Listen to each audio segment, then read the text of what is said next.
FPL Game Week 5. Game Week 4 was a complete train wreck with blanks all over the board. João Pedro not even playing, but Haaland's still scoring. Today we'll be going through my FPL Game Week 5 team selection and the plans going forward. So if you enjoyed the video, make sure you smash the like button and hit that subscribe. Let's get into it.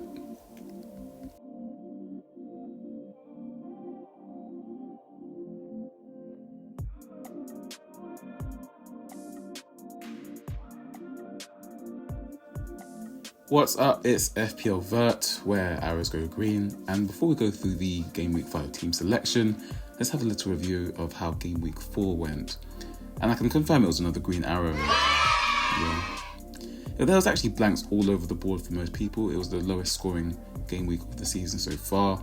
The major news that João Pedro, with more than 1.3 million new owners, had a knock that was not reported, so congrats to the journalists for doing their job properly. So I had Wood auto subbing off the bench.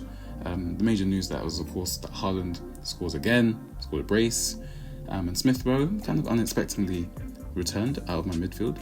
But the major news was, of course, Gabriel, absolute hero.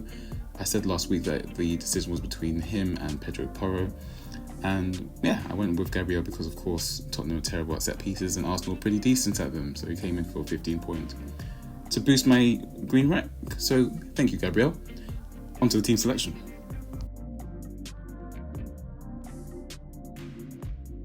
So, on to the team selection. Dean Henderson hosts Manchester United in the late Saturday kickoff. Crystal Palace is still looking for their first league win of the season, and they're facing a Manchester United side who have scored 10 goals in their last 2 games. 3 against promoted Southampton and 7 against League One side Barnsley in the Carabao Cup. So let's hope for saves again. Trent Alexander-Arnold is yet to register an attacking return in the Premier League, but he assisted Konate on Tuesday in their trip to AC Milan in the Champions League. So maybe we have liftoff now. Liverpool have won 10 of the last 11 against Bournemouth in all competitions, and they've also managed at least 2 goals in 13 of the last 14 meetings in all competitions against the Cherries. So we can hope for an attacking return, perhaps not a clean sheet. We have another selection dilemma this week, and that's between Gabriel again, but this time it's with Robinson. Arsenal have kept 3 clean sheets out of 4 games in the Premier League, with another clean sheet midweek away to Atalanta in the Champions League. Meanwhile, Fulham have not kept a single clean sheet yet. So it's really a question of, which team do I think is more likely to keep a clean sheet? And I think Newcastle are very capable of scoring, and Fulham have clearly shown that they can't keep attackers out. So at the moment, Gabriel's starting over him. I do think, we saw last week that Gabriel and Saliba, they really restricted Haaland. He didn't score, he barely had a shot on target across 3 games. And it looks like De Bruyne will be missing the game. Those are the rumours. So this is not locked in yet, but that's currently the plan. Pedro Porro hosts Brentford, with Spurs continually looking suspect defensively. So we'll just hope for an attacking return in this game. I mean, it's a pretty green fixture for sure, so let's see what happens. But Brentford have actually scored at least twice in each of the last 4 meetings with Tottenham, so probably not best to hope for a clean sheet in this one. Salah and Jota, the captain of the week. Salah, the main reason why I'm owning him actually for this spell before he gets sold next week. As mentioned, Liverpool have a very strong record against Bournemouth, particularly at home. But Salah also did famously manage to blank in a 9-0 home win against Bournemouth, so let's hope for better. Morgan Rogers made his Champions League debut in the midweek against Young Boys, and he got 88 minutes again, so his minutes are continuing to look good. Emery seems to love him, and his expected lively was high once again.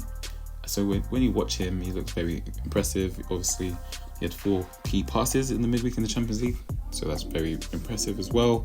So we're just going to patiently wait for returns. He is a 5.1 million midfielder, and he starts for Champions League team. So I know a lot of people are getting twitchy waiting, but I don't mind waiting.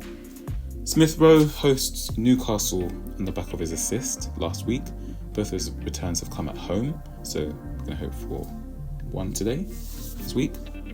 Chris Wood travels to Brighton with his Forest team unbeaten in their last 5 Prem games from last season, and also coming off the back of a 1-0 win at Anfield for the first time in over 50 years. So maybe they're in form. And we'll also hope that Joao Pedro is fit for that same fixture, but we don't have an update yet, but let's see.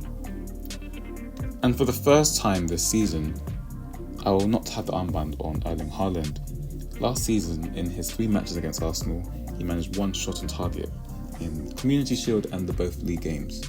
And we also saw midweek, he was limited to 1 shot on target against Inter Milan. So, against better defences, especially when De Bruyne is missing, not really actually expecting too much, but let's see. So, yeah, if it wasn't, I'm also rolling my transfer. We're hoping to make 2 transfers in game week 6. The plan was for Arsenal assets, so hopefully Arsenal can start scoring goals again, but that's the plan. So, if you enjoyed the video, make sure you like, comment and subscribe, and I'll see you next week for a transfer plans video. Thanks.